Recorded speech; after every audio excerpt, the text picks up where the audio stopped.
All right, welcome everybody to the Rotaract No Borders meeting tonight. We have a speaker that is coming to us from Brazil. Very exciting.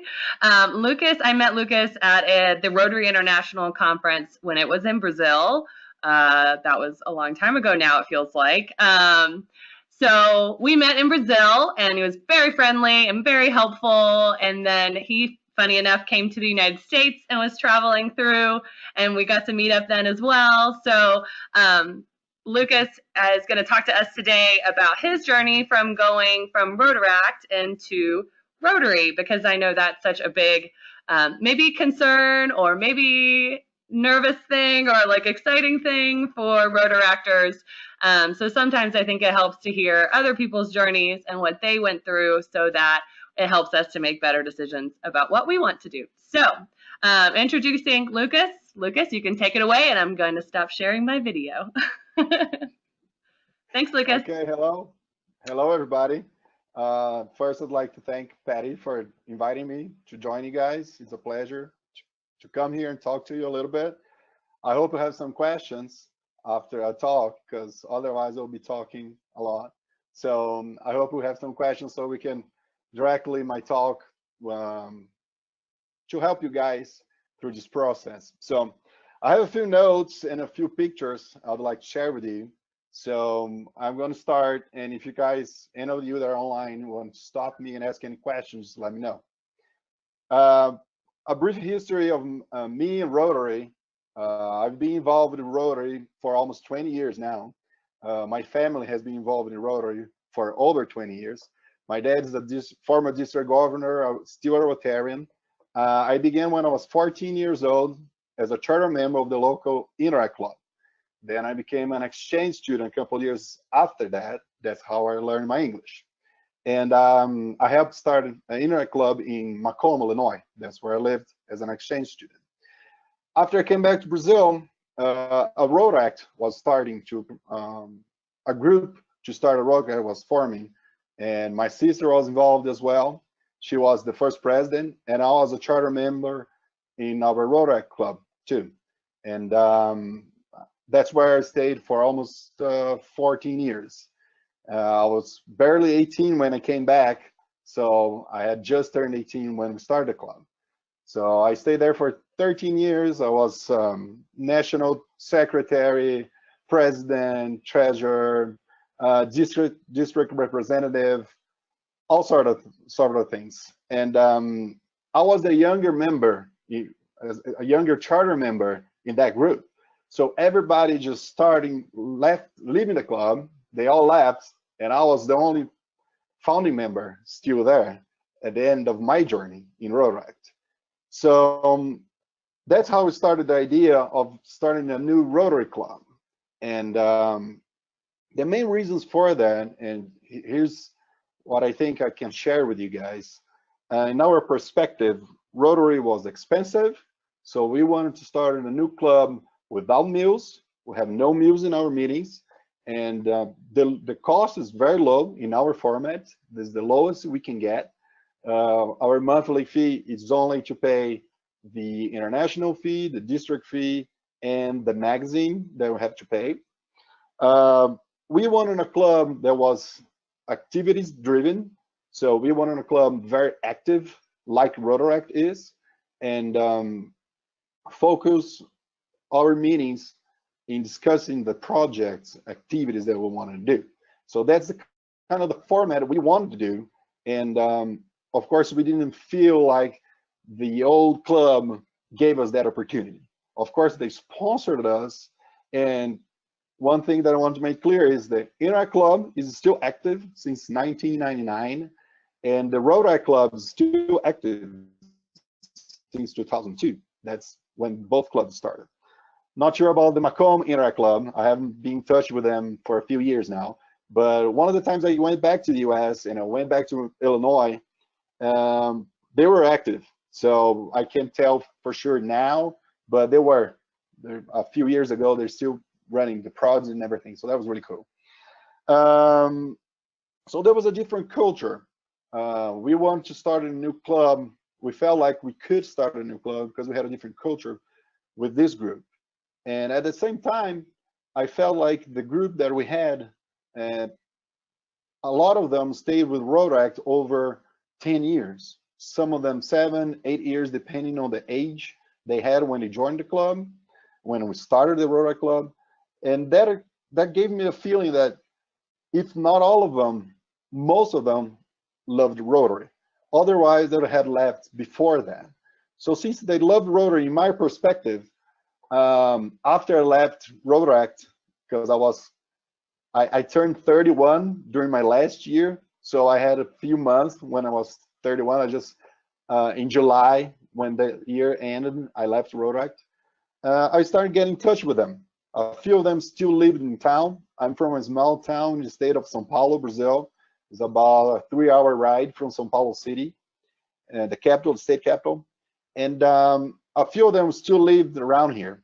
Most of them left town for professional reasons, family reasons, etc. But a lot of them are still here.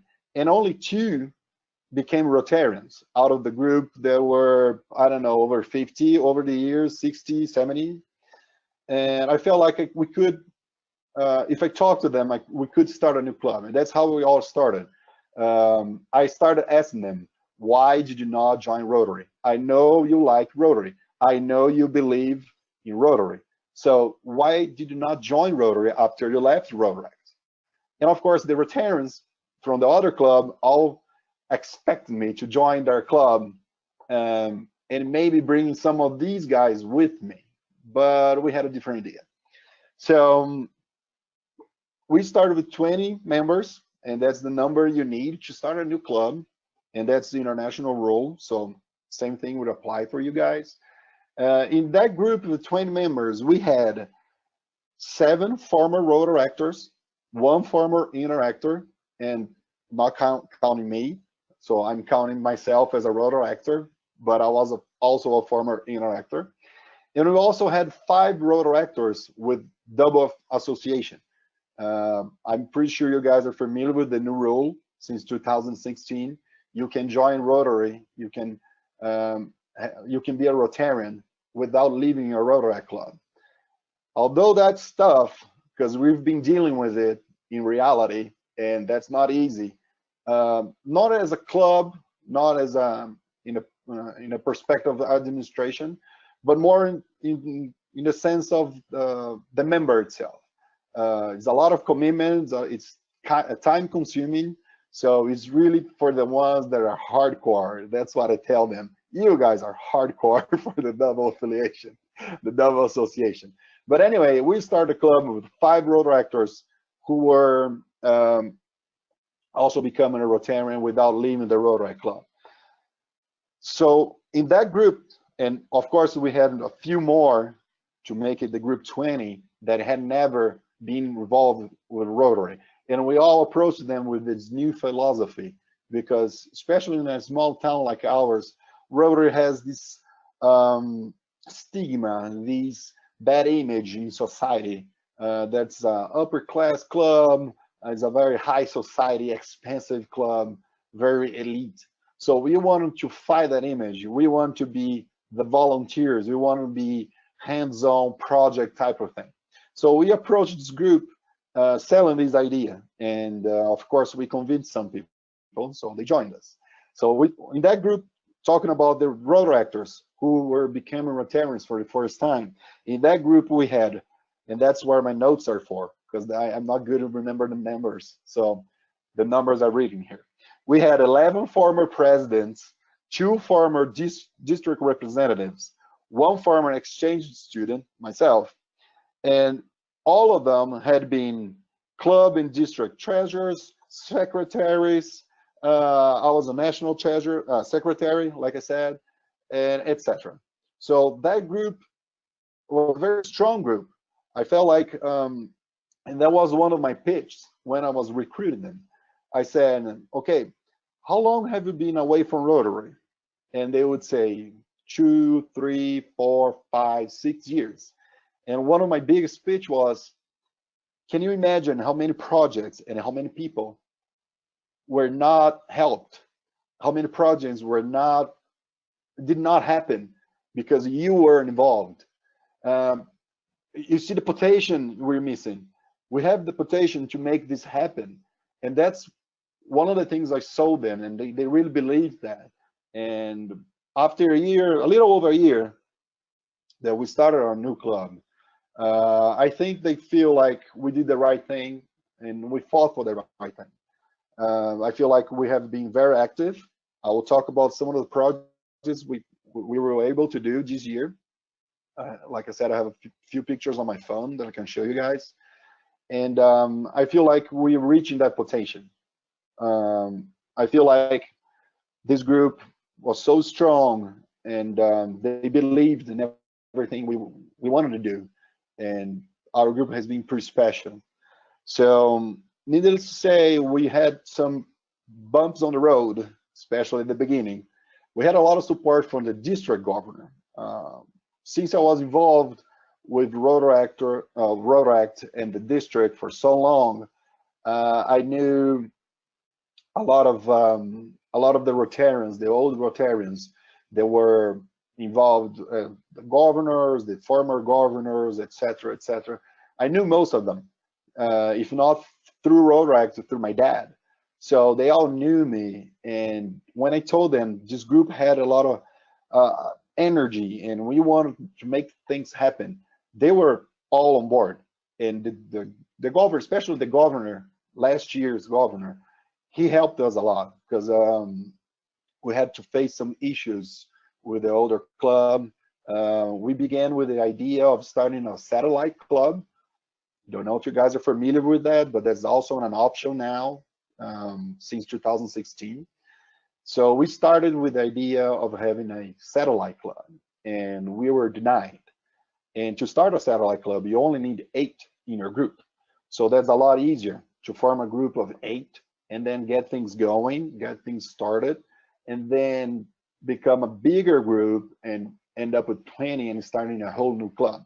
And that's the whole idea of Rotary International, trying to help form new clubs, beginning with a satellite club. So we were denied. They said we couldn't start a satellite club. So then we looked for support in the district, and we got it right away. Especially the governor, he was young, he understood the need, and of course, Rotary needs new members, and that's everywhere. And when we showed them what kind of project we wanted to work with, what kind of club we wanted to start, they were on board. They all helped us. So we had a lot of support, and so did my dad. So although most, or I don't want to say most of the older club, but the president that was presiding the club during that time really struggled with the idea of starting a new club in our town. And my dad was, who is still a member in that club. My sister is the president of our club. It's kind of a, we wanted to say a tradition. She was the first president when we started the Rotary Club, and then through voting, she became the first president in our Rotary Club. And my dad is still a Rotarian member in the other club. So, and he supported us as well because he understood the reasons why we wanted to start a new club. Plus, we're bringing 20 new Rotarians to the world, 20 new Rotarians to the district, and that's the pitch we had to convince them that what we were doing was the right thing. So, just a brief history of my history in Rotary. I don't want to go on and on about it since, like I said, almost 20 years now. So a lot of things happened, but I don't want to go on and on about this if this is not the focus here. And so, do you guys have any questions before I talk about the projects? Should I go ahead and talk about the projects? You tell me now. I have a question. This is Patty again. So you mentioned that they didn't approve a satellite club, and was that because they didn't, like the club that you had applied for it for, like through, didn't want you to be a satellite of their club, or there were too many satellite clubs, or what was the reason why they didn't approve you as a satellite?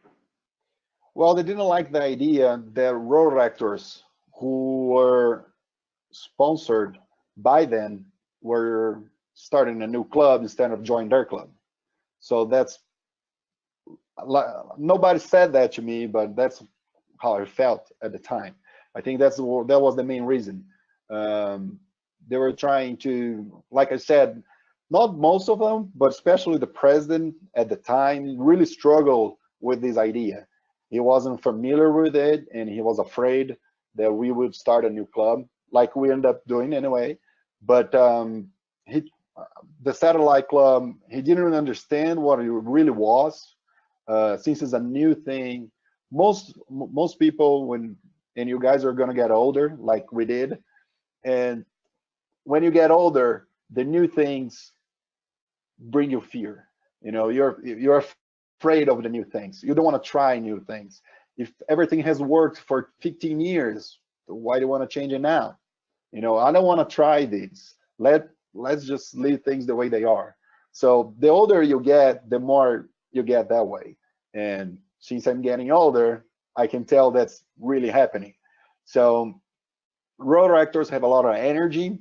We have a lot of, and I'm saying we, a lot of energy, a lot of ideas, and sometimes you need to settle down and really understand what's going on the other side of the table. And that's one of the things we had to go through with this transition. And like I said, most of our group, the majority, were Rotaractors before Rotarians, and they chose, because they had a choice, they chose not to be Rotarians before we started our club. Do you feel like, you know, you mentioned that almost all of the people that you started the club with are previous Rotaractors or had some involvement with Rotary, maybe not all, but a lot of them. Do you feel like that was a key measure of, or a key indicator of like how successful you guys became? Like, for example, if you were to start a club with maybe just you being experienced in Rotary and Rotaract, and then trying to invite members of the community that don't have much or any experience, do you feel like you could still succeed, or would that be a little too challenging and you might want to just try and start with members that already have experience in Rotary and Rotaract and know how to kind of work within our culture? Oh, definitely. That's, I mean, it's 100%.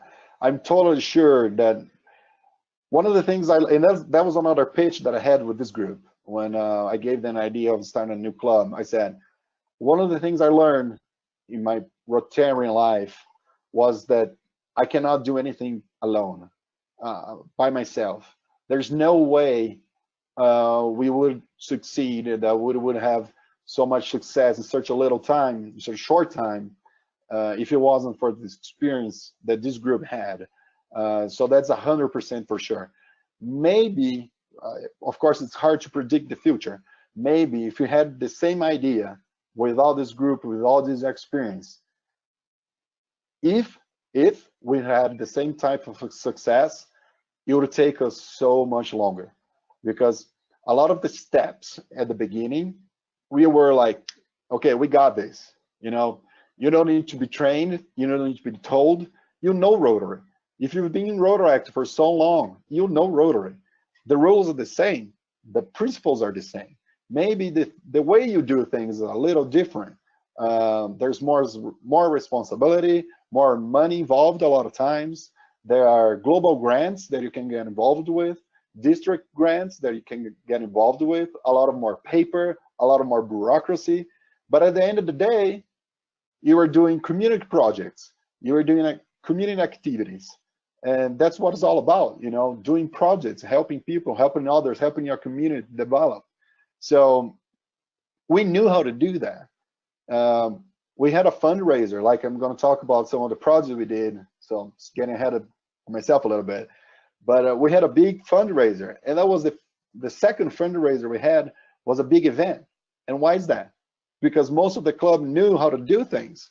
We knew what worked, what didn't, because we worked with the same type of fundraisers for over 10 years in Rotaract. So out of the blue, we came with this idea and develop a new fundraiser, and it worked on the first try because we knew how things are done. We knew how to work in the group, and if there are certain things that Rotaract will teach you, of course, there's talking in public, using a microphone.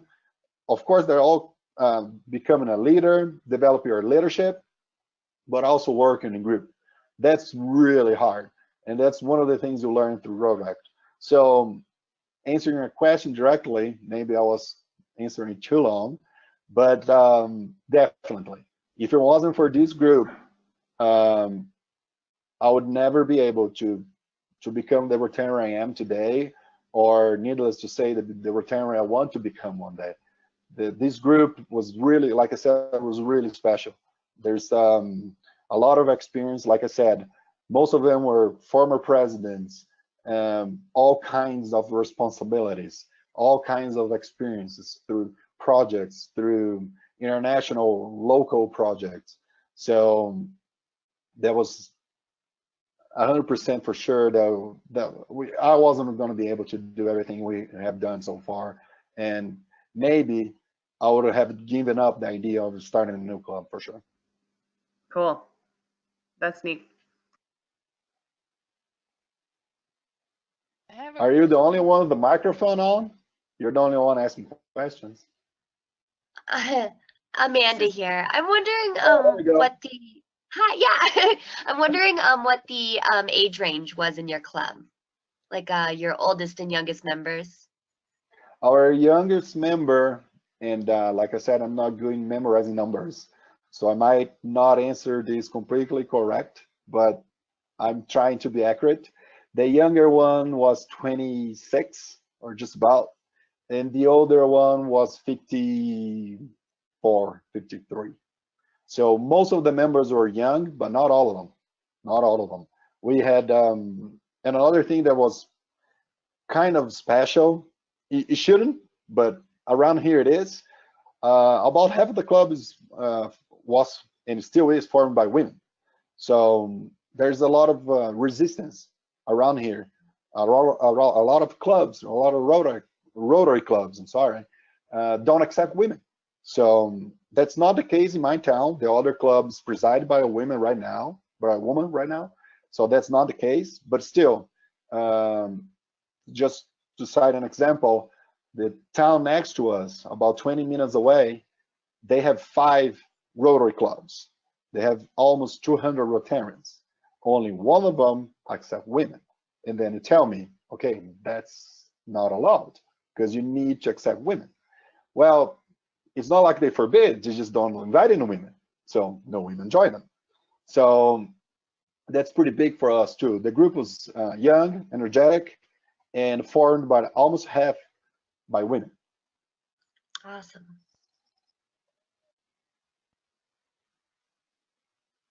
Lucas. And talk about women. I'm sorry, just came to my mind. The first president was my sister, of course, a woman. The next president, who was elected last December, is also a woman. So we are pretty proud of that. And a lot of people thought I was going to be the president, and no, I just want to be part of the group. Go ahead. I just wanted to know how old you are. I'm 33 right now. Okay. Because when you talk about 20 years, I was confused. So the new club you started, how long, what year did you start that club?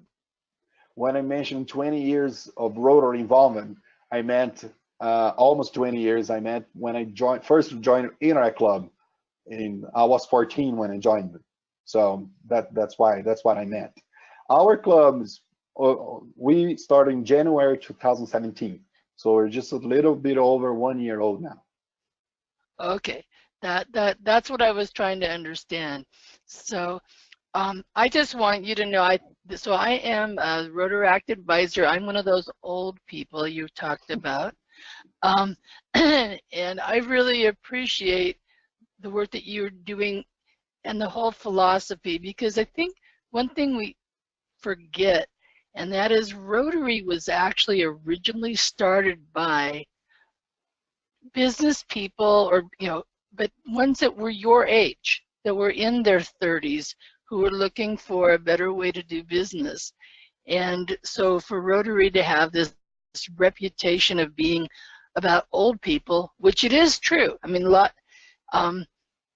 I think it's nice that you guys are hopefully going to kind of recover the idea of what, not so much bureaucracy, more community service. Anyway, that's all. Great job. Well, thank you. I appreciate it. So maybe now I can give you guys some examples of the projects we did so far.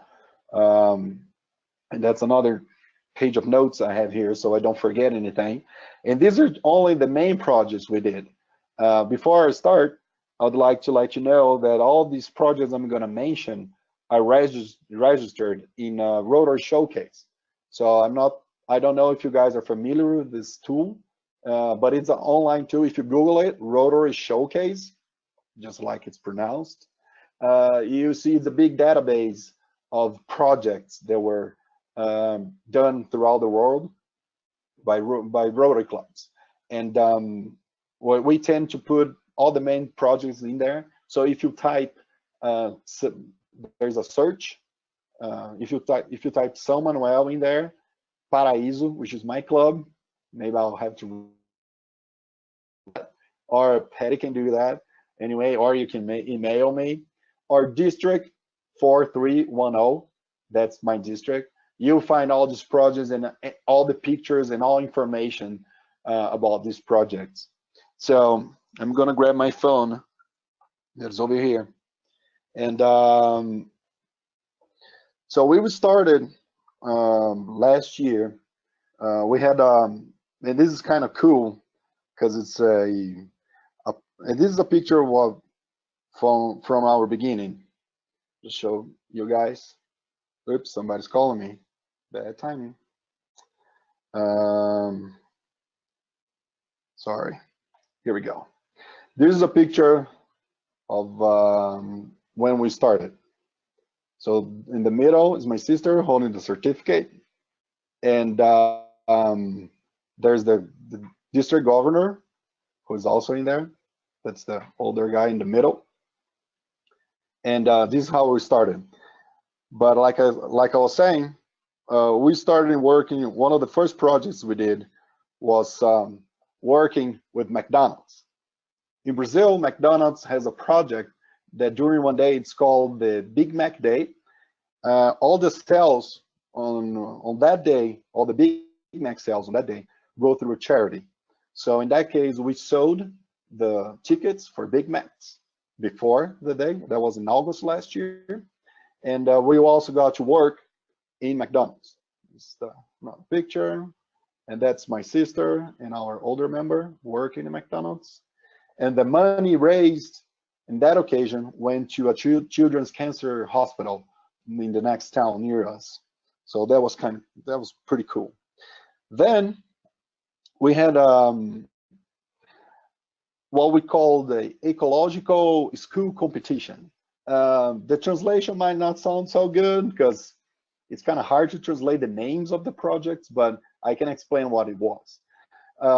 Throughout the semester, our second semester, which was for you guys the first semester last year, from August through December, we had a competition among schools, the local public schools, and we had the kids write. We had writing competition, writing contests, poems, mascots with recycling materials. It was all about recycling, understanding ecosystems, and all the kind of the main theme was that. They also had to collect batteries, pop tabs, and the main reason was to raise awareness to the children how important it is to become environmental friendly. So this is a picture of some of the mascots that were done. And like I said, all these pictures are in Rotary Showcase in good quality, so you guys can see. And we had 25 local companies sponsoring this project. With the money we raised from the local companies, we award the 3 main schools, the three winners. So we had 10 schools participating throughout the semester, throughout all these projects, and they had different scores. And at the end of the project, we award them with different prize. Here is the school directors receiving a certificate of participation. And the school that won the prize got to choose what they wanted. And we directly, the amount of money that was awarded to the different schools for first, second, and third place, and they chose what they wanted according to their needs. So that was a really cool project we did as well. And like I said, we had our fundraiser, our first big event, and this is our club with during that event with Andy Polio Now shirts that we have. That event was what we call a gastronomic and culture fair. Well, we had local restaurants serving different foods, and we made a deal with them, and every dish they sold, a small piece of it went to our club. So we put together the whole thing. We put together the whole event. And this is the event with a lot of people. There were more people than we expected. For the first time, that was really good for us. So we made some money. We showed us to the community for the first time in the big event, because it was opened. We didn't charge anybody to come in. They just bought the food and drinks they wanted. We had a local beer company selling their beer, and that was really good because the owner of the company became a Rotarian after that. So we got some new members with this project as well. So that was the biggest. That was the main fundraiser we had so far. And then, of course, we had several donations. I don't have pictures of it, but we had several donations. We had food drive, blood drive. We collect clothes and donate it to institutions. We also have this kind of activities, but those are not the main projects we want to work with. Another thing that the students did in that competition was planting trees. We had over 600 trees, new trees planted in our city through that project. Our governor set a goal that every club needed to plant 80 trees at least in every city. So we planted over 600 because that's how we like to do things. Because you're overachievers. There we go. And also, the international president asked every Rotarian to plant 1 tree, right, this year. So this is some of our members planting trees by a river. So besides the kids doing it, we wanted to do it ourselves as well. So that's planting trees. After that, a couple of times we have elderly rescue home here. So we try to visit them every now and then and work on different ideas with projects. So a couple of weeks ago, we went there and I spent an afternoon with them. I'm trying to get the lamp out. There you go. And this afternoon, we gave them arts to paint and Play-Doh and that kind of thing to motivate them. And also, one of the last projects we did, we worked with the district grant. So we received a grant from our district worth of $1,000, and we rebuilt a vegetable garden for a local institution. So this is after it's done. This is us in front of it.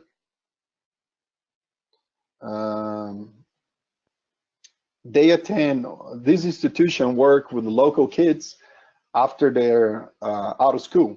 So if they go to school in the morning, the kids will go to the institution in the afternoon and the other way around. So around 80 kids are directly received by this institution. And they had this big vegetable garden, like you saw in the picture. It's a big greenhouse on the ground. and that was destroyed by a thunderstorm over a year ago. So we had this district grant, and we need to present a project. We got in touch with them, and they said that's one of the biggest needs at the time, because they work with all those kids, teaching them how to plant and the importance of the ecosystem, and on and on. Besides that, they make whatever the vegetables they grow, the kids will eat, and whatever is left over, they'll sell. So the institution can make some money with it as well. So we rebuilt the whole greenhouse. We also built a space with a roof with the small chairs for the kids when they work on the greenhouse, and where they can wash the vegetables and eat on that place. So that's kind of neat. And when we had a ceremony to open about 15 days, about 2 weeks ago as well. And that's one of the things I like. This group is so active that every time we go to this institution, we come with new ideas of new projects. So we visited the resting home, for example. We came back with the idea of restoring their garden. Then we went to this institution. We came back with the idea of a global grant, maybe. We are going to organize our second fair, our second food fair, let's put it that way. And it's going to be in June coming up. And when we went to the institution to talk to them to use their space once more, we came back with 2 different projects that we might work with. And one of them is a global grant. So, like I said, very energetic group. And that doesn't necessarily depend on the age. And that's one of the things I keep preaching them, even if we have older people joining us, they can feel this energy, this motivation, and it kind of goes through them as well. That's one of the things we really enjoy. That's another thing I have written down. Since in our beginning, we first lost 5 members, mostly because they moved out of town. Out of the 5, 3 moved out of town. So, and one of them was a couple who broke up. They were engaged and they broke up. So both ended up leaving Rotary, which is part of life. It's normal. But ever since we really started working on our membership, this year, only in 2018, since January, we've got 5 new members. So we started the year with 19, and we're going to be back at 20 plus 1 actually from the beginning of this year. Next week on our new member, during the meeting, we have this special ceremony, kind of just a welcome meeting for her. So that was really good as well. Of course, there's at the beginning, there's a little bit of attrition sometimes, because a lot of people that joined didn't really understand what it was, especially the part of the group that wasn't involved with Rotary, and 2, 3 of those 5 were not involved before. So there's also some attrition and understanding what the project really is about. But now the new members that come, we have the feeling and the hope that they will continue with the same motivation, the same energy that our group has developed. And now I think we can go back to questions. Otherwise, I'll just keep talking. Anybody else have any other questions? Patty, you never told me how long I had to talk, so that's on you. That's true. You're right. So I have so this is Wendy again. I have a question. Oh. So so I know that in a lot of clubs, the frustration comes when there are members who aren't active, and it sounds like, and I'm just curious, is every member of your club active? I can't say all single one of them, but I can say most of them. And throughout my experience with Rotaract, that's another thing I learned. If you have a group where most or at least 60% of the group is really motivated and active, the others will follow eventually. Some people are slowly, their pace is slower because not everyone is like Rotary crazy like some of us are. So everyone has a different pace, and they're in the points of their lives that are different. So you have to understand and respect that. And that's one thing I learned, because at the beginning I couldn't understand that and I got really frustrated. So through time I got to learn that. I got to understand that. So most of our club is really active, and all of them are at least somewhat active. So of course there are some that are crazy like me. A lot of them are, and it's catching on to new members. So that's really good to see. But there are some that are a little bit slower. Like I said, some of them have little kids. They're starting a family, so they do have other responsibilities and other priorities maybe. So we understand that, but we try to keep everyone busy. So the ones that we know we have the feeling that are a bit busier or have different priorities at the moment, we try to involve them with different chores. So instead of being responsible for a project, he or she might just help with the project in different or specific activities. That's what we try to do to keep the whole group involved. And also another thing that we think is really important, and that's part of the different culture that we wanted to bring to the new club, is discussing everything during the meetings, because that's what we did in Rotaract. In Rotaract, that was a big democracy. You know, if I wanted to present an idea of a project, I presented to the group, to the whole group during the meeting. And if most of them agree, we're going to go ahead and work on it. If most of them don't, I have to accept that my idea was not approved. So that's the culture we have, and the culture that we wanted to begin the club with. And we know that some older clubs don't have the same type of philosophy. And that has been working for us great so far. Like I said, the new members are catching on the same philosophy. So we want to keep doing that. That's the way we feel, is like that's a way to keep people involved and active, even if they can't be as committed as other members. Thank you.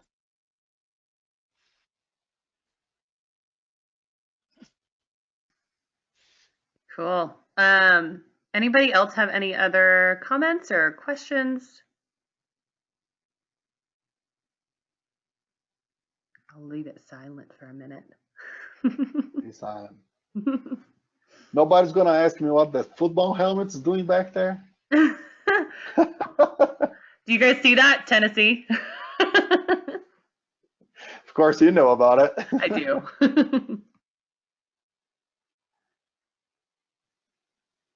He's a big old Volunteers fan. Yeah, I guess people are not football fans. Awesome. Okay, well, I will wrap us up. Thank you, Lucas, so much. It's kind of funny. Our board is going to meet right after this, and so you gave us lots of things that we can think about in our own meeting. So we'll have this recorded and we'll post it to YouTube soon. I want to thank you so much, Lucas, for spending time with us tonight, this evening. You are full of knowledge with your 20 years of experience, even though you're so young. So thank you so much. And if anybody wants to get in touch with Lucas or ask him more questions, I'm sure he would be happy to do that. So just reach out to me and I can connect you guys. But